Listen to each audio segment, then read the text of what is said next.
So yesterday, Speaker Pelosi was on our air and said the House would stay in session until a compromise was reached. Jared Kushner was also on our air and said a deal might not come till after the election. Has this problem solvers proposal moved the needle in either direction?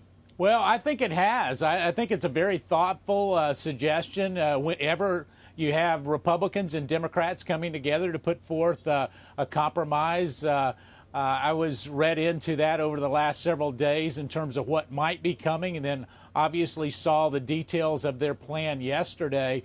And not only am I encouraged, but I think the president himself is encouraged. I spoke to him just a few minutes ago, and if that's really a serious thought for consideration, I think that at least it provides a foundation for us to come back to the table and start to talk about where maybe we disagree on a couple of priorities. But at $1.5 trillion, it's certainly higher than the number we had. But it's not a showstopper at this point. And just want to applaud the work of the Problem Solvers Caucus of staying engaged. And if the Speaker is serious about staying in until we get a deal, let's start the negotiations back and hopefully help those people that are hurting the most during this pandemic. Yeah, let's talk about priorities, which you mentioned. State and local aid at $500 billion kind of splits $195 from the White House, $915 from the House. Is state and local aid the #1 priority, or is it more about industry aid, direct checks, or something else? Well, I think the #1 priority for the president has been more the direct stimulus and help to those that are hurting, whether it's either direct checks or an expanded PPP program that helps small businesses, making sure that enhanced unemployment is there for those who are still without a job. Those are the top priorities. But when we look at state and local, that has been a major stumbling block for us. Still at $500 billion, I would say that is more than what we're seeing in terms of lost revenues. I'm not saying that they may have to look at their proposed budgets, but if we're talking about trying to replace some of the lost revenues, hopefully that number is closer to the $250 to $300 billion range. But again, if we're there negotiating between those guardrails that the Problem Solvers Caucus has put forth, at least it gives us something to talk about, and I'm encouraged.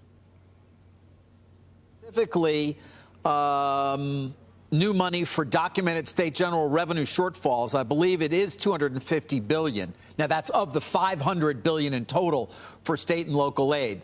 So, again, I guess just to get even more specific, is that $250 billion for those revenue shortfalls something you think is commensurate with sort of where you might be? Well, we've looked at the revenue shortfalls, and we've estimated both state and local to be around $250 to $275 billion. As you recall, in the previous CARES Act, we put forth $150 billion, of which there's still over $100 billion of that waiting to be deployed. And so as we look at a combination of those, certainly I'm going to leave it up to the senators and the House members to find that sweet spot. But I can tell you the president has been very clear. If we're looking at real needs and real lost revenue, he's willing to consider it. What he's not willing to consider is really a bailout of pension funds and poorly run budgets across states that they're using this pandemic as a way to supplement that. So as long as it's something that is real and that it is part of what this economy caused when it was shut down artificially, then we're certainly willing to look at it. Mr. Meadows, you know, it's funny, just listening to you. I mean, we've had, obviously, Speaker Pelosi. We've had Treasury Secretary Mnuchin. We've had Majority Leader McConnell, on, and you. This is more optimistic than I can remember somebody being in terms of the possibility of getting towards a deal, at least in a couple of months. Would you agree? Yeah, I'm probably more optimistic about the potential for a deal in the last 72 hours than I have been in the last 72 days. And it's really a key and a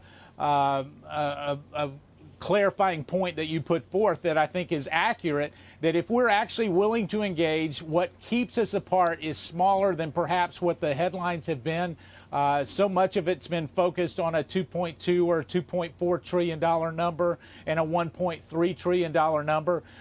This proposal actually gives us some real specifics to talk about. And the other thing, if the Speaker is willing to stay in, I'm willing to stay in. The secretary's willing to stay in. And ultimately, the president has encouraged us that if they're really wanting a deal, that he's willing to make a deal. Finally, Mark, I wonder, retail sales came in this morning for August. It was a little bit lighter than we thought, but it was up 4 months in a row. And that's, of course, including a period where those enhanced benefits had expired. There's still a school of thought that says this is not necessary. Households have built up a lot of savings. The banks have been pretty optimistic this week. Is there any reason to think the White House would argue this is the last deal? If we're going to get a deal, this is it?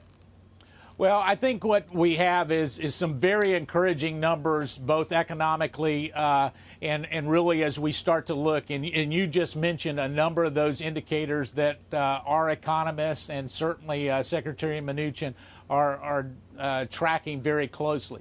At the same time, I don't think that there is any belief that we're totally out of some of the concerns on small businesses, the airlines, and others that would allow us to look the other way. So if there's going to be a deal that actually helps us make a soft landing, I think that deal has to happen in the next week to 10 days. And if we get that deal, then hopefully it is targeted towards those that are still struggling or have the potential to struggle in this latter part of the third and fourth quarter.